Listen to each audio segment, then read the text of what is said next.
At the start of a new season, the Oak Island team had been able to accomplish several of their goals despite the difficult challenges. They have become closer than ever before to discovering the whereabouts of the hidden treasure. During the journey, several artifacts and findings have been gathered to give clues to what happened on the island and unveil the mysteries centered around the mythical land. Join us as we discuss 11 of the biggest, most important, and rarest finds of the Curse of Oak Island. Number 1. The Swamp and Mysterious Artifacts. The beginning of the season was filled with hope and excitement about what was to come. The team was pumped with curiosity, goals, and how to achieve them. Fortunately, the week has much more in stock than they hoped for. Different and new exciting discoveries, as well as furthering their steps confidently into the new season. On Lot 5, the archaeology team Laird Navan, Jamie Cuba, Fiona Steele, continue their task of excavating the mysterious area, and of course the recently discovered circular stone depression that seems to contain much more details than the rest of the explored area on Lot 5. During the start of the excavation, Laird stated that the main goal was to expose the bottom of the feature, but he was in for a surprise at the rate at which new discoveries were made. Sooner than expected, Fiona made the first discovery of the season and alerted Jamie of what was found in the midst of the debris and lumps of soil in the feature. It was small pieces of red earthenware which was used for storage and transport of goods and materials in North America and Europe during the 17th to 18th centuries. After observing the earthenware, Laird stated that the glaze was unusual, with a hint of purple and black color on its surface. However, what was more fascinating about the earthenware was that it was unrecognizable to Laird, who is an expert. This gives a clue that the pieces found are from earlier times, at least 1600s, which was before the discovery of the money pit. Was there a chance that the circular depression was mistaken as the money pit and covered up so the treasure was protected from being found by searchers? There is also a linked ongoing theory that the digging of the circular feature was prompted by the idea of it being the treasure spot. Another indication is that the island was long ago inhabited by unknown dwellers before it was discovered in the 1940s and before it was divided into lots. In Laird's opinion, the only answers that can be collected are in the feature itself, and the further down it is being excavated, the older the artifacts are, and the more answers can be gotten. After Rick, Marty, and Gary join the team at Lot 5 and detect some evidence of iron in the circular feature, Fiona makes yet another discovery: a piece of pottery. This time the piece is difficult, much thicker than the former, and identified by Laird to be coarse earthenware and possibly older than the previously found pieces. From the several spots that indicated the presence of iron, Laird, while carefully digging, found an iron artifact almost at the edge of the lumped and thick soil in the feature. He alerted Marty of discovering the source of the previously found metal hit, and after careful sorting and digging, the artifact seemed to take a much more identifiable shape. After minutes of observing the artifact, Marty stated that he thought it was an iron latch, and Laird agreed that it belonged to either a cellar or a trapdoor. If this is true, then it seems the Lot 5 circular feature has much more to hide than is perceived. As the saying goes, if there is a latch, there is a hidden structure.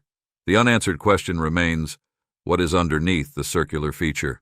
Marty, Rick, and Kratoto get more info on the iron latch by visiting the interpretive center to get an analysis from Laird and Emma. After using a CT scanner, Emma was able to give a clear image of the artifact in its original state. From Marty's point of view, it bears semblance to a door knocker, especially considering its pointy tail. Also, its structure gives a clue of its purpose, which Marty also stated that it must have been driven into an object and meant to be a permanent part until it broke off due to soil activities, rusting, and aging. On a closer observation, the top of the latch seemed to have a flattened surface, unlike its pointy end, which indicates it was indeed hit, possibly by a hammer or even a stone, and driven into a structure. According to Laird experts' opinion, the artifact seemed to be a river raft spike used for multiple purposes. Emma reported that the artifact had a high quantity of iron and no manganese, indicating it predates 1840.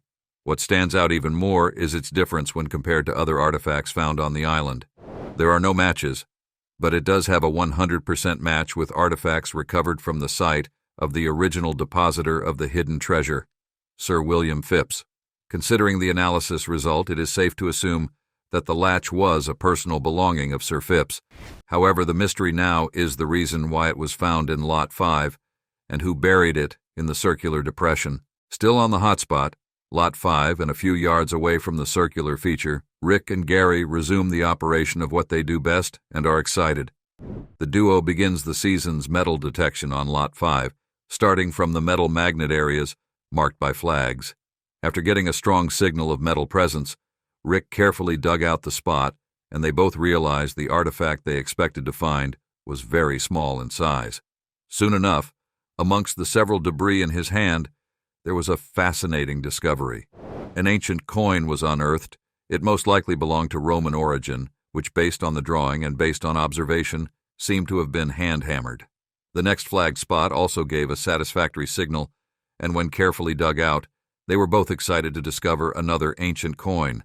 The new coin was also hand-hammered, but it was also thicker, weighed more, and had a woven kind of design on its top. On a closer look, the woven design seemed to look like chain links and is likely to be a culturally originated design. After further digging, it seemed that part of Lot 5 was either reigning or growing coins, because a third coin was found, a few minutes after the former, and in a flagged spot. When studied, Gary stated that the third coin had the same patina as the other two, and that the coin is possibly more ancient than the rest.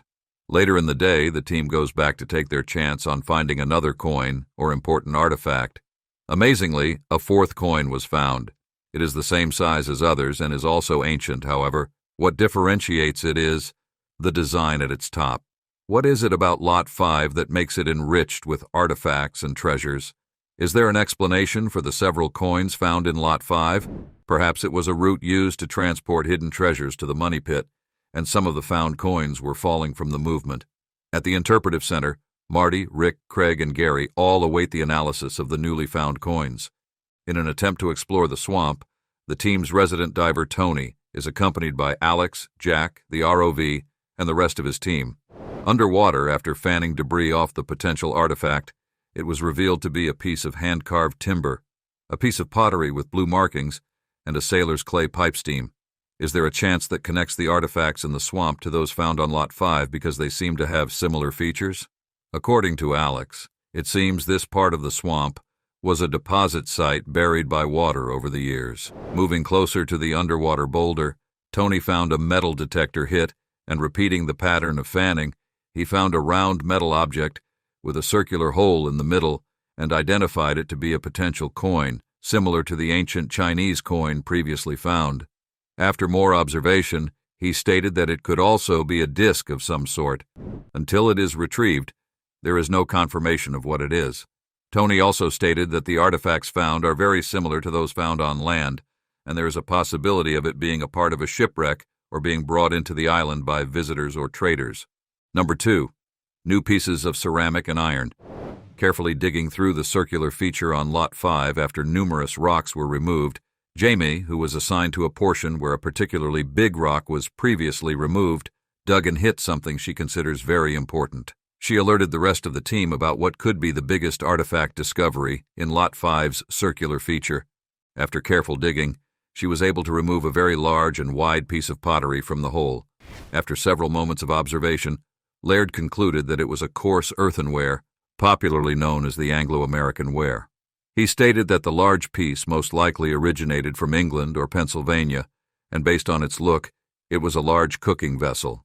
When inquired about its date of creation, Laird expresses his belief that it was made in the second half of the 1700s, most likely the 1770s. The creation of the pottery is further than the discovery of the money pit, which gives a possible clue about who brought it into the island. Was the piece of pottery a cooking vessel for those who created the circular feature, or by those who dwelled or Lot 5? There is also a possibility that the feature might have been found on Lot 5 and scattered over the structure to give the feature an illusion of being regular ground or an area affected by soil activities. Continuing to explore other areas of Lot 5 aside from the circular feature and about 100 yards away from the circular feature, the team's best metal detection duo, Rick and Gary, are on an operation to find pieces of iron artifacts that might have been buried in the area that those coins were previously recovered from. From Rick's perspective, discoveries on Lot 5 are never made, and the area seems to remain mysterious despite the excavation, research, and observation conducted on it even after a year. One of the most unique things about Lot 5, different from the rest of the island, is the man-made structures constructed on it. The structures indicate intent to hide something valuable, but do not seem to harbor any traces of a treasure chest or gold and silver. Most artifacts that have been discovered so far are ancient and purposeful, and seem to be the hidden clues the depositors of the treasure laid out to be only interpreted by them. Considering the structure of the features and the method of construction, Lot 5 was never meant to be discovered as an archive for artifacts and underground structures. The trick was attempting to hide it in plain sight and render the area too insignificant to research. After several minutes of walking and searching for areas with strong indications of metal, Gary finally finds a good metallic target spot, and Rick digs out the soil to search for the potential artifact. Digging further into the hole and using the smaller detector equipment, Gary found a long and thin iron he observed to be a strap based on its shape. The strap has a large head and a narrow curve that goes straight down until the end. Gary believes that at the time of its use, it was a decorative strap, most likely broken out of a whole piece of equipment, vessel, or whatever it belonged to. Based on its texture and curve, the strap seems to have served for something heavier, leaning towards being a strap wrapped around boxes or chests. He also thinks that whatever the strap was as a whole, since it is only a few feet from the circular depression, must be linked to each other. Perhaps far-fetched, but there is a huge chance that during transportation of possible valuables into the structure underneath the circular feature, the strap broke off and was never recovered. If Gary's theory is accurate, then the theory of the circular feature being designed to hide valuables can be confirmed as true, and when the archaeologists finally excavate to the point of reaching the stone foundation under the circular feature and breaking past it, what would be discovered would be unimaginable. What is also to be remembered is that there has been no mention of an underground structure or a stone foundation underneath the depression by any references either recovered from the original depositors of the treasure or searchers. This indicates that there is a chance that none of the searchers ever had the knowledge of a buried structure in the circular feature, and when it is to be excavated, everything seen would be first contact and untampered by human activities. Archaeologists at Lot 5 continue to dig deeper into the stone wall of the rectangular depression constructed to keep the treasures hidden underground. As expected, some new discoveries have been made, and some of the findings are dated as far back as the pre-discovery of Oak Island and its buried treasures. Early into sifting, the crew had a new discovery, a piece of metal speculated to be either a staple or a chain link. There might be a few pointers as to why the remains of the supposed chain link were found. There is a theory of the object splitting after being during heavy lifting or bonding of objects, possibly treasure, and locking it underground before constructing the stone wall. There's also the possibility that something unexpected and probably more complicated took place in the area. Where did it originate from? What was its purpose? And who were the crafters? These questions would most likely be answered by the proposed CT scan to be conducted on the artifact. However, one detail that is certain is that Lot 5 was not merely residential, but from evidence had some sort of military activity, either as a result of conflict or was used as a training ground. The archaeologists continue their careful digging and sifting to discover more unique artifacts that eventually could provide details of the activities in the area. Number 3. Spike, ceramic, and wooden sample. After careful digging, a cribbing spike was found and analyzed to have been used for most constructions done on the island. Another flag spot led to the discovery of the handle of a snipping tool that traces back to Dan Blankenship's 1970 discovery of Spanish-originated, hand-forged iron scissors. This snipping tool, when compared, seems to be accurate. Both artifacts were bagged to be scanned. In Gary's opinion, it is a fastener, a small cribbing spike, which is a very rare find. In fact, on this side of the island, on Lot 5, such a discovery has never been made. Also, based on its appearance, it seems the spike was made from wrought iron, which bears at least a bit of similarity with other iron artifacts that have been discovered. Spikes were tools used for building shafts and tunnels in ancient times, however. They were also used in the construction of buildings and structures. Maybe a far-fetched theory, but the possibility of this spike being used as a construction tool for either the circular feature or the rectangular foundation should not be ruled out. Boats and wharf construction were also done on the island, which indicates that at several points the spike was used by the builders. The cribbing spike is usually used for attaching two timbers together, confirming that it was indeed used in ships and water vessel creation and might also have been used in the construction of the underground tunnels and structures on the island. A blacksmith expert, Carmen Legg, was consulted to analyze what seems to be a piece of a snipping tool. The expert confirmed their theory and explained that the reason for the broken piece was because it was the spot where the welded scissors shear was joined to the handle. The shear handle was compared to a complete set found by Dan Blankenship and was very similar and accurate to assumptions. However, the newly found scissors are far older than what was found by the island's hunter. Metal expert Lega stated that they belonged to ancient scissors. His analysis was not so far from Gary's, and Carmen confirmed that his theory was accurate. Carmen Legg also explained that the missing hardened bits were the areas where the scissors were welded to the iron. He also believed that this handle belonged to an ancient pair of scissors that existed approximately from the 1600s to the 1700s. Luckily, there was just a chance to compare a complete scissor set found as original deposit artifacts recovered by Dan Blankenship. Played side by side, the semblance was clear. The handle of the scissors was carved coiled, not joined to the main shear, but only a bit around the edge. Carmen also noted that the handle found on Lot 5 was far older than the artifact in the store. It does not escape notice that the handle's date is close to the time of construction of the circular feature. The working archaeologists on Lot 5 seem to have discovered several more pieces of ceramics and pearlware. Only this time they are white-colored and dated earlier, around the mid-1700s. Helen believes that at a point, some part of the discovered creamware belonged to a porcelain teapot and, according to history, should be expected for its period. Another challenging mystery is that it seems these ceramics were already buried before the discovery of Oak Island, and that complicates tracing its origins. Not long after Oak Island was discovered, it was separated into 4 acres for easy exploration and excavation by Charles Morris in 1762. However, it seems the rectangular depression existed before the separation of the island into segments and definitely before the money pit was discovered. By afternoon, the drilling of the eastern borehole, C5N27, had run deep several feet underground. About 93 feet, the drilling team was anxious to make another discovery. However, time was not on their side, and there were no explorations of the area any time after this. Before time was up, something rare happened. The rare dropped down to 104, an indicator that the soil underneath was disturbed and very fragile. After dropping lower to 111 feet, the team finally found a core with wood and confirmed that there was another structure underground, east and below the garden shaft. It is possible that this tunnel might be another passageway or a mysterious treasure tunnel. The wood found was agreed to be in good condition at the lower part, and it had an irregular pattern that indicated it was not with a high-tech material but done with man labor. It was similar to axe cuts on other woods or mechanized saws common during the 1800s. If this theory is accurate, then the tunnel was most likely built before 1795 by a secret depositor or a searcher. The second finding from the drilling was a mix of wet soil, fiber, wood chunks, and debris. From Terry's perspective, it seems the more solid and cleaner wood beam belonged to the roof of the tunnel, while the lower muddy and softer fibers were used for the floor of the tunnel.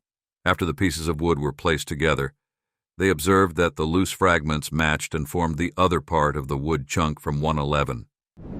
When the wood was observed, Terry also discovered that there was a pattern on it, seeming like it was formed from irregular axe cuts. The wood also has a stria and is hand-hewed, and if it is any similar to the hand-hewed beam found previously, it indicates that the wood is really old, and so is the structure. Number 4. Anomaly in Aladdin's Cave. During a visit to Lot 5 archaeologist workspace, currently the circular feature, Peter and Jack volunteered themselves for tasks. Peter helped dig through the feature, while Jack did what he's best at, sifting the debris for artifacts. Less than 5 minutes into sorting the debris and searching through the spoils on the screen for artifacts and clues, Jack made a discovery. He found a medal which to him looks like a staple, while Moya, on the other hand, thinks it is a chain link. Helen backs up Moya, stating it does indeed look like a chain link. What we already know is that the presence of a chain link indicates some sort of heavy lifting, either tools or valuables. Something of a huge bulk was transferred, and in this case, it seems into the rectangular foundation. From the corrosion state of the metal, the chain link is most likely very ancient. It was taken to the Interpretive Center for analysis. After employing Ideon Technologies, which used the muon method, there were more detailed and accurate reports for the team to work with. During the operation, 14 sensory cameras were deployed into the boreholes at the money pit, and it took over 2 years of constant observation and monitoring for the data gathered. The cameras were placed at a depth ranging from 80 to 250 feet deep, giving a chance for the camera to have a glimpse of whatever moved underground. The primary targets for the camera and data records were tunnels that lead directly into the money pit, vaults underground, voids and high-density anomalies that might contain treasure or pieces of evidence pointing to where the treasure is. Based on the mission of the Oak Island team, the most important was having data on areas with high-density anomalies and areas with traces of precious metals. Representatives from Ideon Technologies upgraded the data recovered into imagery and mapping so it can be more understood easily. There was a huge yellow background with bites of blue and green, orange, and red colors. The yellow represents areas with neutral anomalies. The low-density anomalies are marked with blue color, and the areas with higher-density anomalies are marked with orange and red, based on how strong it is. The areas with orange and red marked colors are the major interest because they indicate the presence of treasure or high-quality precious metals. Also, the low-density areas cannot be brushed aside because they might be places that contain structures such as tunnels, vaults, and hidden chambers. Explaining the imagery, a high anomaly area was discovered west of the garden shaft at a depth of 65 feet below the money pit area. Directly underneath is a low-density anomaly. Could it be that a tunnel or structure of some kind was created underneath the treasure? The low-density anomaly runs at a depth of 112 feet and might not be worth studying because it does not necessarily affect recovering the lost treasure, except, of course, if the structure is a pathway, another place treasure is buried. Other anomalies brushed aside, the most important data discovered is a high-density anomaly, 85 feet deep of the garden shaft and 230 feet below the money pit. This result is really a trillion-dollar opportunity. The location of the most impressive anomaly has never been explored by any search, and after Dumas' operation, the Oak Island team will be the first to explore an area with that much depth. The discovery of this anomaly indicates that there is a possibility that the team has been looking wrong all along, and their focus should not be on one but multiple treasures. The low-density anomaly is not forgotten, and it seems the team has unknowingly explored and found something in the area. The borehole L15 that led to the drilling rod reaching a void that led to the discovery of Aladdin's cave was the area with the low-density anomaly. Also, this time, areas with possible artifacts have been marked with flags as per usual practice, and the goal is to dig through in hopes of discovering any artifacts. The search starts on a good note as the first flag spot pulled was detected to have a high concentration of metal materials. A huge lump of soil and very hard stone was first pulled out in order to reach the target. After careful sorting and digging, an old coin was found and speculated to be much more ancient than the previously discovered coins. The coin seems heavy and real enough to pass as the original version.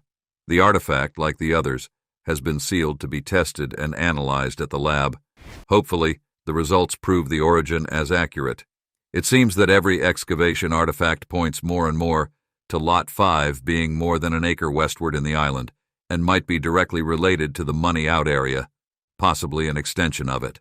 The artifact was shown to archaeologist Laird Navan, who confirmed it was indeed a piece of LED, and most likely a bag seal from the ancient era, about the 13th century, when LED bag seals were used as fasteners for industrial and military packages. Not long ago, on Lot 32, an LED bag seal was discovered to be a compatible match to the 14th century LED barter token and also an LED cross from the same century, found at Smith's Cove. To prove his assessment, Laird explained that in the 13th century the seals were made from 2 LED circle pieces and stamped on as evidenced by the cut section on the metal. There was also machine analysis conducted by Emma using the X-ray fluorescence spectrometer, a form of radiation to determine the origin and elemental composition of objects. According to the analysis, it seems that the LED seal is not 100% pure. It has a bit of iron impurities embedded in it, as well as little composition of copper. There was also a report on the bag seals, and unfortunately, The results do not correspond with each other. However, there was a unique find that made things a bit hopeful. The top of the now unidentified artifact had strange letters and markings inscribed on it. The most visibly seen is the letters KR, while the other letters were not so recognizable. It seems the interpretive team went their own way to find a match for the letters. The sample had the inscription, I, Lyold Parkers, London. The seal belonged to a cloth parker from the 1700s who evidently packed clothes into bales that weighed about half a ton before sealing and shipping, and it is quite possible that the same might be for the seal found in Lot 5. There is a high possibility that some materials such as military uniforms, arms, maps, food items, medications, and the like were packed, sealed, and shipped to Oak Island at one point. The company was stated to be Army Parkers, which then refers back to Lot 5, most likely being a military base or some secret arms operation on the island. So far, the century of the company has not been confirmed, but is stated to be closely dated to 1808, as evidenced by an entry's address. What can, however, be confirmed is that the seal is much older than it looks, especially with the use of the letter I instead of J in the inscription. The I represents John before it went out of fashion.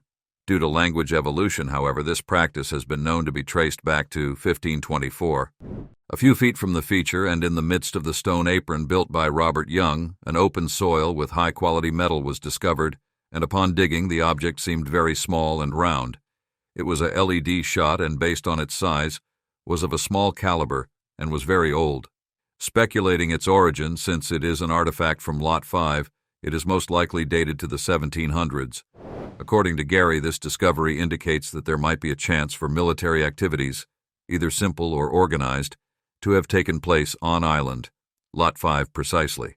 The discovery of an LED shot around the circular feature also links to Duc d'Anville ship log, which gives the theory of a French naval mission to hide treasure on an island in 1746. From the records found on the ship, the crew progressed to places close to Oak Island, and the possibility of Oak Island being chosen as the treasure ground is quite reasonable. Number 5. Wedge found in deep mud.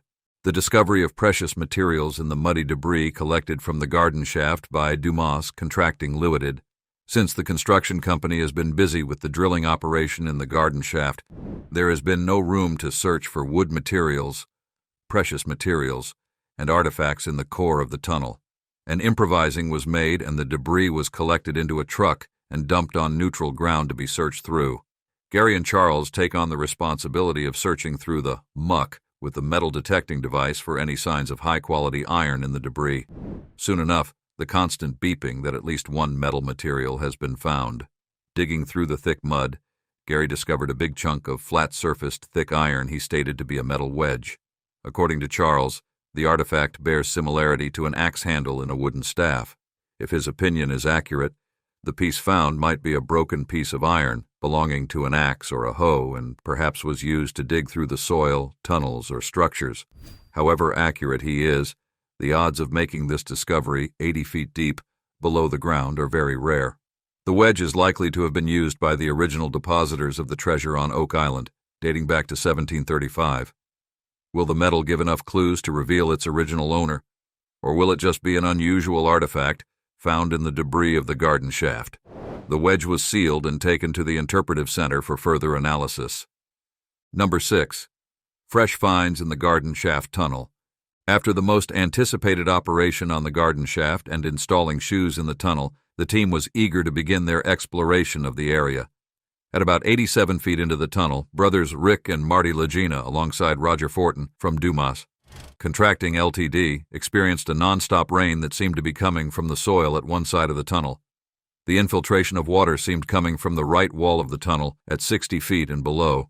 To stop the leakage, Roger plans to make about 9 gaping holes in the wall and put some urethane in it. This process is very similar to grouting and should be effective in stopping the flow. The urethane will be sprayed under pressure, and its drying will seal the holes that cause rain in the tunnel, still undergoing construction. The construction has made the team closer to the tunnel that runs directly under the garden shaft and towards the baby blob. Despite not being at its full length, the three were at a location that had never been explored by searchers, and getting to their target was seemingly just beyond arm's reach. Aside from the never truly forgotten treasure being of reach, another goal the team has achieved is the construction of the horizontal shaft. The team also had ready reports on the precious materials tested in the waters of the Money Pit area. A meeting was set up in the war room with geoscientist Dr. Ian Spooner, chemist Dr. Mark Lukeman, and hydrogeologist Dr. Fred Michiel.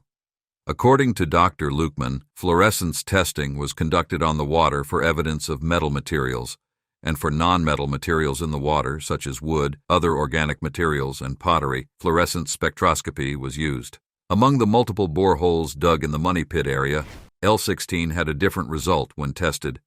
According to Ian, the borehole, when dug deep enough, opens into a large void that is known to the team as Aladdin's Cave. The borehole is also stated to have a very high quality of gold and the presence of organic materials, indicating that there is a wooden structure, possibly a tunnel, inside it. However, at that depth, the chances of finding wood are close to non-existent yet. Here we are questioning the activities that resulted in it being possible. The obvious thing is that at one point there were human activities done in the cave. Soon enough, the drilling of a new borehole, KL-14.5, began with a mission to intercept L-16 and reach the center of Aladdin's Cave. Once at a reasonable depth, the tram plans on dropping a definitive camera into it to have imagery of what is going on down there. The road hit a void with a depth of 10 feet of open space, and suddenly, what is assumed to be the entrance to the tunnel was found. Using the Inuktun Spectrum 120 high-definition camera, the team journeyed deep below to investigate the hidden areas of the carven. At 142, the camera was in the cave, and with only a few inches of adjustments, a square-headed bolt was seen at the top of layers of possible rocks or a lump of sand. It is evident that the bolt was not naturally made, confirming that indeed human activities occurred in the Aladdin's Cave. Dropping the camera even further below, the full view came into sight, and it was discovered not to be lumps of soil or the floor of the cave, but a side wall or some sort of collapsing boulder. Why would a bolt be on the wall? Is it some sort of lock to open the real treasure chamber? The team agreed on a sonar examination, which will shed more details on what was discovered. Excited about discovering the anomaly mentioned in the research report from Ideon Technologies, the team immediately gets to work by opening the borehole south of Aladdin's Cave. As already expected, it is easier said than done, or in this case, it is easier to see than actualize. Despite the excitement of the team, they are aware of the challenges they might face before Aladdin's Cave can be seen. First, challenging the depth of the borehole, which is about 140 to 142 feet deep. The second is actualizing their target mission, seeing the interior of Aladdin Cave. Another part of the mission is the extension of the second, locating the entry and exit of the carven. The third goal is an attempt to confirm the possibility of the island having not one, but multiple treasure areas. If the cave has an exit, it is most likely a tunnel that leads to another deposit site. The first action was the drilling team preparing to insert a definitive camera in the L14 borehole. First, the team opens the cove and then carefully lowers the high-definitive camera deep into it. The purpose is to find out the exact location of the cave, observe its properties and features, and analyze its origin based on its architecture. Once the operation is completed, imagery expert Blaine is to perform the task only he can do best and successfully. He gains access to the cameras lowered into the tunnel and sets a sonar scan to map out the layout underground as well as its features. Deep into the dark hole, the camera lights were switched on while Blaine Carr carefully tied the camera to be attached to some sort of rope down the borehole. In the early stages of passing the camera down below, a void containing water was seen and stated to have some traces of metal in it.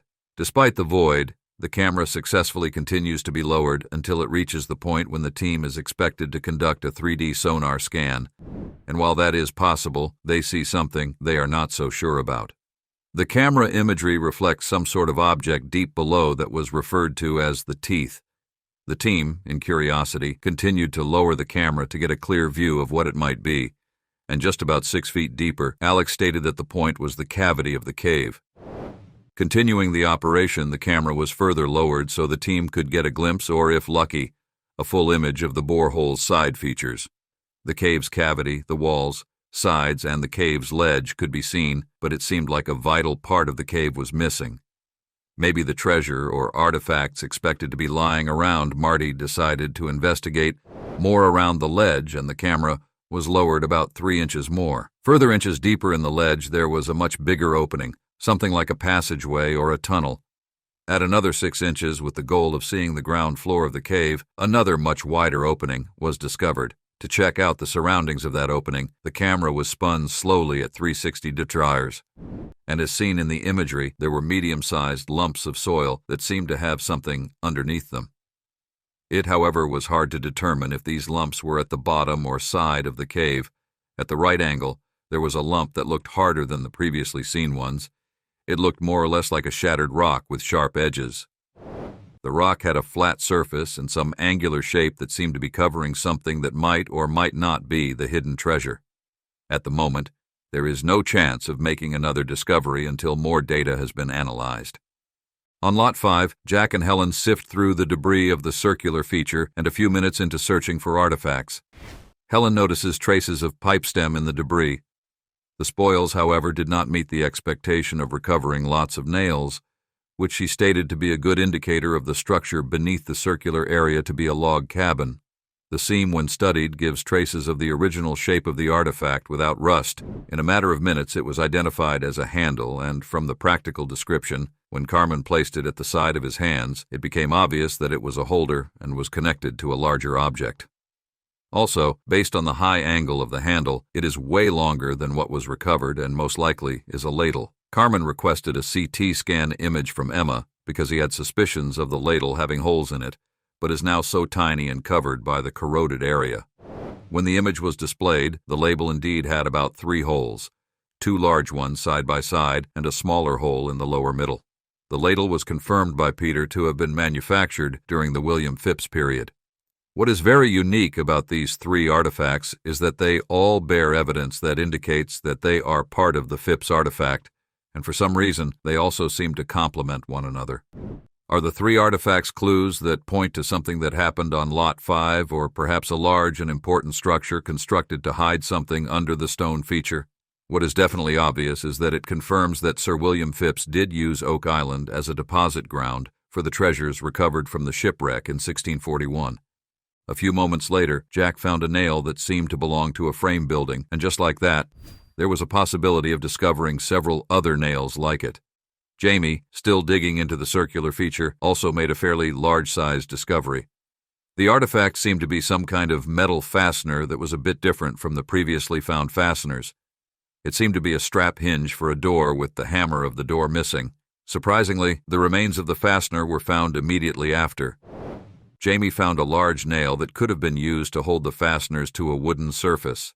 The nail also had a unique feature. It had a rose-spiked head and could be seen as visibly used. Based on its features, it seemed to have been made during the 1600s, which was before the discovery of the Money Pit area. The team agreed for it to be tested to see if it matches with Oak Island's original treasure depositor. Helen also stated that based on the location of the artifacts and if other metal pieces were to be found, the area was possibly the window side of the building. Number 7, man-made structure in the mysterious island. Furthering their research on what is hidden in Aladdin's cave, a sonar device was inserted into the opening to see more and hopefully man-made structures hidden inside the cave. Unlike the former visual barrier due to the muddy water, the sonar device will give a clear view and with direction, brighten everything to light. About 150 feet deep into the cave, Terry discovers a crescent moon shape from the representation on the diagram and tries to make sense of what is seen. After rotating the sonic device, a much larger, clearer, and more detailed image could be seen, including the sides of the crescent. Soon enough, a sharp edge to the crescent could be seen, and based on its location and shape, it seemed like a man-made structure. The lines are too steep and straight on the sides to be regarded as a work of nature. When further studied, this structure might give the long-awaited clue on the method constructors of the island structure used, and by chance if it is similar to other underground structures. It could also give a chance to get more details on the origin and cultural influence of the structure.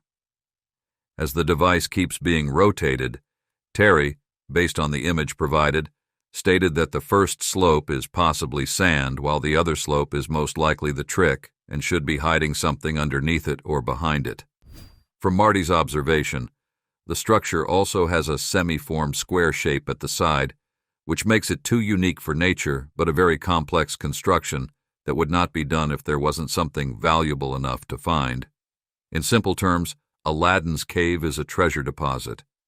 Steve explained the structure to the rest of the team, identifying the western part of the cave that holds the structure, and gave the option of drilling through the western part to get to the structure. Using the high-definitive camera 360 feature, the team finally achieved one of the main goals, finding the opening of the cave. However, the opening seemed to be in the middle of two walls leading to a deep, narrow hole. Steve expressed that he felt it was a tunnel when he got to that point in the cave because of the closeness of the opening. In Charles's opinion, there is a chance that if the opening is further investigated, it could be the entrance to a tunnel. On Lot 5, the team resumes working in the circular feature after draining the depression of the water accumulated from the flood. Moya, while digging through the feature, made a new discovery.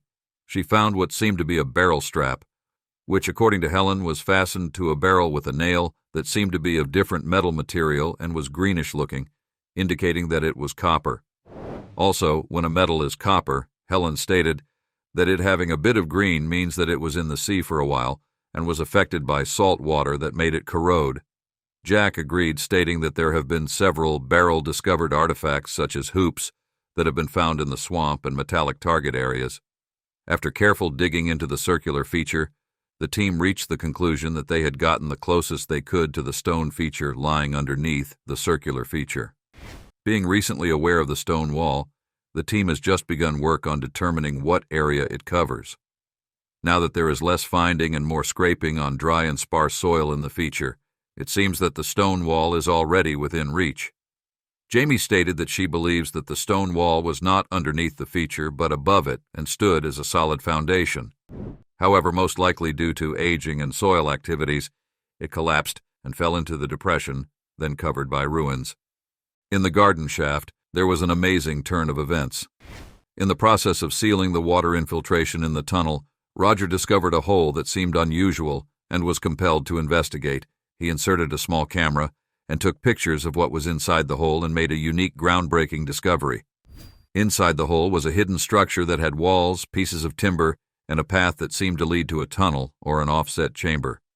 From first and simple observation, it seems the area has not been explored by any searcher, as there has been no mention of it. The team looks forward to exploring the lemonade made out of the Rainy Lemon Tunnel, however. Until the infiltration is put to a stop, there is nothing that can be done. Number 8, Chain Link and the Hook. Rick, Marty, and some members of Dumas Contracting Limited climbed down the tunnel in the garden shaft. Rick and Marty were in the tunnel to find the hole Roger took pictures of and found evidence of timber and a pathway that led to some sort of chamber. After the hole was pointed out, Rick, using a flashlight, tried to check if anything was within reach, and after several struggles of twisting and turning, he was finally able to recover a large piece of plank that seemed to belong to a part of a chamber, collapsed or not. It was muddy and wet from the water found in it and seemed to be in the right location of the flood tunnel, which damaged the previous tunnel built to intercept the treasure. The team thinks there might be a link between the recovered piece and the wooden sample obtained from the same area that contained evidence of gold and silver in the water. On Lot 5, digging through the dry and flattened soil, Jamie made an unexpected discovery. She found a metal circular iron that had designs indicating that it was a piece of jewelry. However, it is a very small piece, and fitting what it belongs to might be complex. According to Laird, the metal piece's origin cannot be determined without being properly scanned due to the sparse detail on its body. However, it seems like an important clue to either the stone wall underneath or could link to the period when the stone wall fell on and the properties it took with it. It was bagged and sealed to be taken to the Interpretive Center for further analysis. Furthering her digging, it seems Jaime was on a roll because she soon found another iron artifact. This time, after observing the piece, she stated that it was similar to a decorative piece of iron, and although it does seem like a nail, it was too long and narrow to be one, and the corroded design on its body seem to indicate that there is more to it than meets the eye. Alex also took to observing the feature and stated that there is a high chance of it being a decorative piece. After being questioned on her opinion on its purpose, Jamie stated that it possibly belonged to a wooden door or a part of a chest that was broken off. If Jamie's theory is accurate, then this is a confirmation that there is indeed a structure underneath the circular feature and the stone wall, and that when the stone wall collapsed, many parts of the structure were broken apart or separated due to the impact. Fiona also had her theory about the possibility of the decorative piece being connected to the recovered artifacts from Sir William Phipps's site and not the all-metal artifacts recovered from the island or on Lot 5.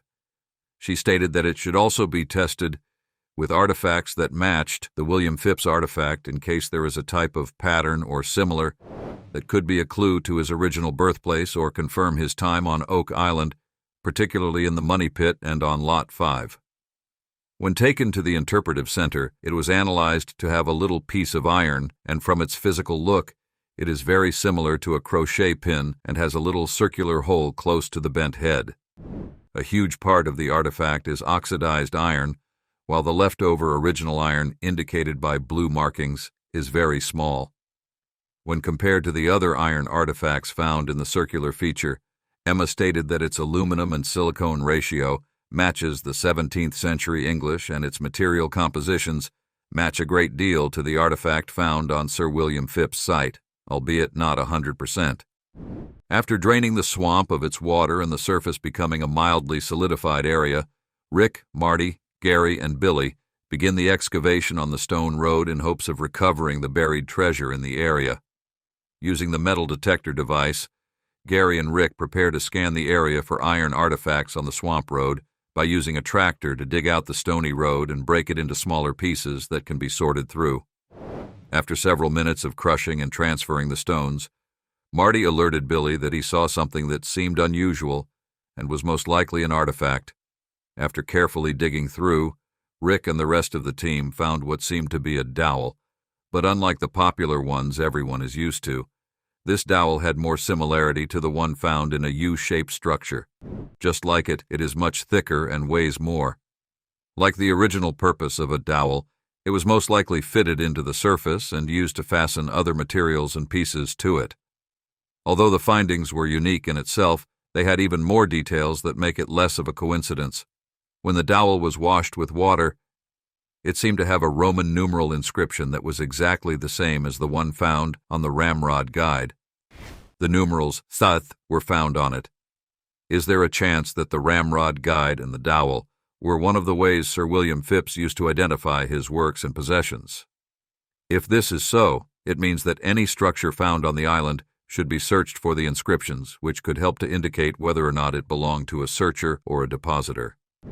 According to Alex, the team found not just one of the most mysterious structures found on the island was the U-shaped structure, and discovering an artifact through the same means the structure had been found means that the inscriptions and the findings are deliberate, not a leftover deposit, would have a lot to recover. On Lot 5, the archaeologist team finally got accurate measurements of the stone wall underneath the circular feature, and according to Jamie, it is over 30 by 45 feet, which is extremely large. In fact, the stone wall seemed to be the biggest feature on Lot 5, and undoubtedly before it collapsed, it did take a large expanse of land above the ground. Whatever is buried underneath the structure is just valuable enough to be worth all the stress. Jamie also thinks that it was not mentioned until now. Then it only makes sense that in 1762 it was not surveyed. Most likely it was constructed far before 1762 and collapsed even earlier than that period. By the time Lot 5 and Oak Island were being explored, it was already covered up with debris and soil that seemed like an unusual depression, but a depression nonetheless. Jack has a theory that the stone wall might have been intentionally hidden by searchers who found it and hoped to come back to have a go at it, but never did. He thinks that if it was intentionally hidden, then it is plausible that it is related to the Money Pit. After a while of resumed digging, a man-made rock was found, and based on observation, it is definitely different. On both sides of the rock are straight and clear lines, and it has a structured shape that removes the doubt if it is being created from soil activities. In Jack's opinion, it seems like a carved stone that most likely had its purpose. When Rick joins the rest of the team at the circular feature, he also observes it to be man-made but has no thoughts on what its purpose is. However, there is a possibility it was used to mark the closeness of the stone wall to the underground structure, or was used to signify the beginning of the stone wall. Is there a chance it is connected to several iron artifacts and pieces of pottery that have been found earlier? Whatever the case might be, it nonetheless does indicate something, but what could it be? Jamie does think that there is a similarity between the rectangular structure and the stone wall, and that there was never really any need for the topside circular depression except to hide the stone wall, and like the rectangular feature, it might have been purposely collapsed to cause a bit of confusion. When taken to the interpretive center for analysis, Jamie's carved stone was reported to be a whetstone, which was used as a shaping tool, and the straight lines on it are its grooves where objects are inserted, then pressure is applied while it is being run over. The use of whetstones has been a common practice since the 1st century AD. Near the swamp, on the stone road, the team continues to dig out gravel and remove small rocks from the path so they can get closer access to it. Gary, Rick, and Billy work relentlessly, carefully building a pile of debris. After a while of working, Gary decided to test their luck for any evidence of metallic artifacts or even a bit of trace of iron in the debris by using the metal detector. Surprisingly, there was a strong signal at a spot, and Rick joined him excitedly to dig out the metal object. After careful digging among the debris, Gary fished out a long iron chain filled with thick lumps of soil a space before the other. Observing the chain, they both concluded that it was very old based on its corrosion pattern, its weight, where it was found, and because it was hand-forged. According to Gary, it most likely dates back to the 1840s, and the large piece at the end of the chain could possibly be a hook or a big link. He also stated that it was most likely used for unloading cargoes, which would not be a surprise given the trade and ship visitation that happened on the island, particularly at Lot 5's shore. After several moments of further search, Gary hit another good signal a few feet away from where the chain was found. This time around, it seems to be the remains of the chain, or at least what was used alongside the chain. He discovered a large hook that most likely was also used to lift cargo or chests from the top and transport them on land. Gary stated that discovering the hook and the chain is a very positive outcome and gives hope that the team still has a chance to find pieces of whatever was being lifted from the ship or broke off during transport. Number 9. Iron Spike and Stone Road. Continuing their operation on the stone road near the swamp area, Rick, Gary, and Billy once again began scraping through the debris and clearing the path of the stone road. While Bill was lifting the tractor full of debris, a long chain was seen hanging from the mouth of the Parker. It seems to be an extension or the remaining piece of the previously found chain, and from observation, it is also hand-forged and seems to be of the same material. There is little to no doubt that it makes the other part of the whole which is rational, since there is no way the shorter previously found chain could easily lift heavy cargo, boxes, and chests of valuables and goods off ships. Also, when observed, it could be seen that this newly found piece is way larger in size, indicating that it is the anchor while the previously smaller chain is for minor purposes and lighter cargo. Just like the previous, it was also used for unloading and loading due to its size and thickness. According to Rick, the chain reminds him of multiple points when after the ring there are 3 or 4 points, and Alex agrees with this fact. It seems the stone road has much more to offer because a few minutes later, Gary discovered another area that had a quite strong metal signal. When thoroughly searched through, a large piece of iron, not made visible by mud and dry soil, was found. From its structure, it had a narrow tip on each end and a much wider body. To confirm if it was ID'd the source of the signal, it was tested again, and they were accurate. However, they had no idea of what it might be, and until it is taken to the interpretive center, all that can be done is to wait and make more findings. A few feet away, another discovery was made. This time around, it was buried much deeper than the others. Gary, seeing a part of it, excitedly announced that it was the pointy end of a spike. When it was finally dug out, it was observed, and based on its looks, it was indeed a spike, a large one at that. It was dark and had a sharp spike leg and a beveled top. Gary identified it to be an old rosette spike belonging to the 1700s or older, and most likely was used on a small ship or as a wharf's pin. According to Alex, if the spike is that old, there is a chance that it was not suddenly in the stone structure, without reason or by accident. There is a huge possibility that it was buried alongside the stone structure and, when tested, could give more clues about the stone road and perhaps even the swamp. According to Carmen, it is not a spike but a tool, a closet to be precise, and its purpose would have been to drive pins into a ship, to countersinking and constructing a ship. Carmen stated that it is most likely dated to the 1700s. While sifting through the debris collected from Lot 5, the team made a usual yet rare discovery. They found a piece of pottery ware, however. Unlike the several others found, this piece had no glaze of any sort. Jack suggested that it might have, but could not be very visible as common to the white salt glaze. According to Laird, it might not even be a piece of creamware but a stoneware, which Helen thinks dates back to the mid-1600s to mid-1700s. The team also noticed a pattern in the circular feature that looked like some part of a stairway that LEDs underground, most likely to a cellar. According to Jamie, these stone structures, when analyzed, have the ability to give details of what had happened earlier in the area and what to expect digging forward. After observing the stone features and the rocks in the feature, the team agreed that there is a huge chance that the stone wall is the only underground feature that has yet to be discovered, and there are expectations for more buried and forgotten underground features. After finding one of the largest artifacts on Lots 5, it is only with time that Jamie found the smallest artifact too, and in fact, she did find it. While sifting alongside Helen, she discovered a very small single piece of decorative bead with white and blue stripes, believed to have been made of glass. There is a rough guess that it was made of Venetian glass, which could be determined by its size and technique. If it is indeed Venetian, then it is very rare and valuable. According to Laird, it was once used as a form of currency and is a very important find. He believes that once the dating has been tested, it could give more clues. The real excitement is that if something so rare and valuable can be found close to the stone wall, what valuables would be found underneath it? According to Laird, what is mysterious about Lot 5 and the circular feature is that it is not restricted to a certain type of artifact, regardless of whether it is iron, pottery, or glass.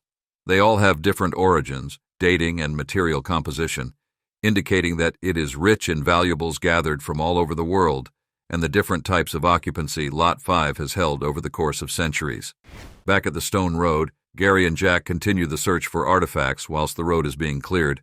Using the metal detector, Gary found a spot that gave a weak signal of iron but decided to search anyway. After carefully digging through, the duo found an iron fastener that, when tested with a smaller hand detector, does have hints of iron in it. Gary perceived that the iron composition was raw and that being heavily covered by debris and dried mud left little to nothing to observe. Despite being covered, it could be seen that it is a large piece and possibly dates back to the 1700s and 1800s. Thinking of how the ancient fastener found its way to Oak Island, the duo thinks it must have been from a ship, either a wrecked or a trading ship, or it is evidence indicating the chance that there is a feature buried underneath the dam. Consulting Carmen Lega on the artifacts, he stated that it was used during the building of a structure, and its body gives evidence that it had spent quite some time in water. It seems the team might be right about an undiscovered structure along the swamp.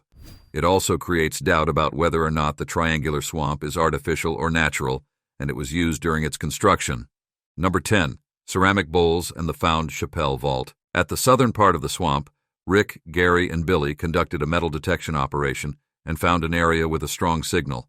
When carefully dug out, Gary stated that it was some sort of small tack or fastener, made from original iron and had a triangular shank. In another spot, while Bill was gathering soil out of the road, a loud screeching and cracking sound was heard. The team investigating the debris found something surprising. Several large pieces of pottery are deep in the structure. Rye pieces seem to have similar patterns and were from a whole bowl. The pieces were so many that when matched they could form a complete bowl. Hand-digging the debris for further pieces stuck under the debris, Rick was able to find not just several other pieces but also the handle of the bowl. After several moments of searching, another piece of pottery was found. This time around, it was brown in color, flat, and had a leaf design pattern on its body. While observing the piece, another piece that seems to be part of it, and if the same design but smaller, was found a few feet away. While searching for metallic hits, Gary found a large piece of wood that could have easily been used for decking, planking, or railing a ship. Jack observed the wood to be dimensional and well measured, confirming the possibility of it being used for a ship's construction or repair. The next discovery on the western part of the swamp confirmed Fred Nolan's theory after the team discovered a structure underneath the stone road. It seems all along, the stone road was hiding something and was not just used as a pathway. At Lot 5, Helen and the rest of the archaeology team made a unique discovery that was identified as strike-a-light. She stated that it was a piece of European flint used to hit a metal to make it spark and start a fire. On closer observation, the edge of the artifact is worn and has been chipped off in several places, indicating it was used frequently. The color makes its origin easily identifiable, and it was usually brought to North America as a ballast on ships. She also stated it was a usual and rare find. Finding this artifact indicates that Lot 5 was inhabited by several groups over several periods.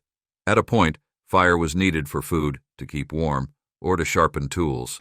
And given the dating, the only available source was the strike-a-light. Still, on Lot 5, Alex discovered several tiny pieces of iron that both he and Helen agreed were composed of copper due to their green hue. After careful study, Helen stated that due to its fragile state and shorter preservation durability, it was most likely a decorative piece.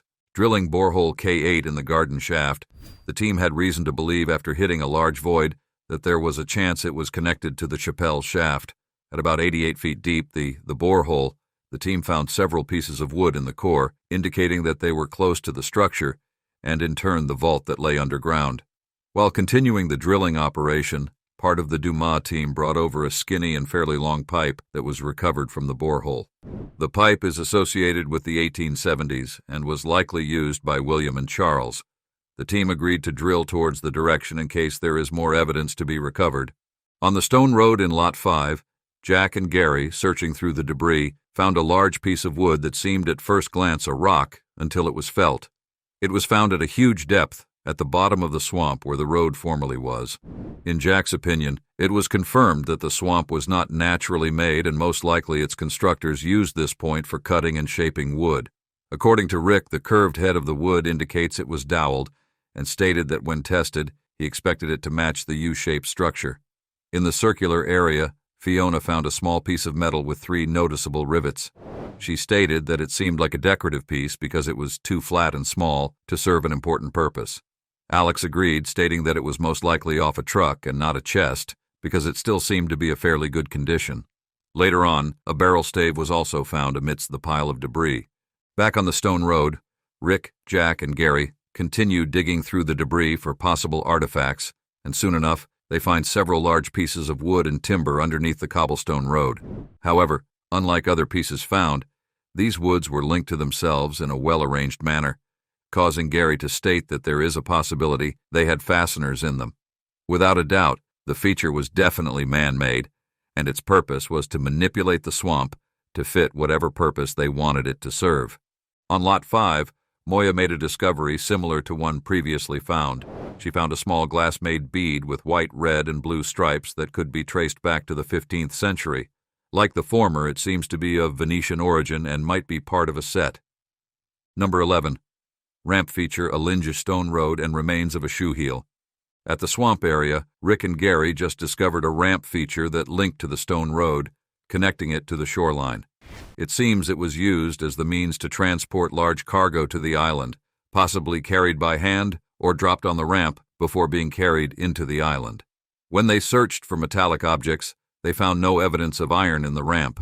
The team alongside Billy continues digging through the stone road for more evidence. Soon the team made a discovery thought to be an unlikely find in the area.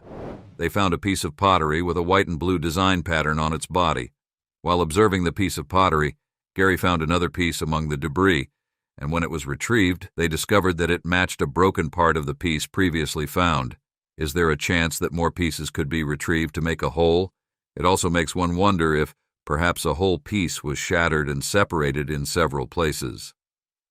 Observing the wares, Gary stated that it was a high quality that was more accessible to elites, and most likely it was Chinese porcelain. He explained that it was popular during the period that the Portuguese fleets used to transport it through trade routes.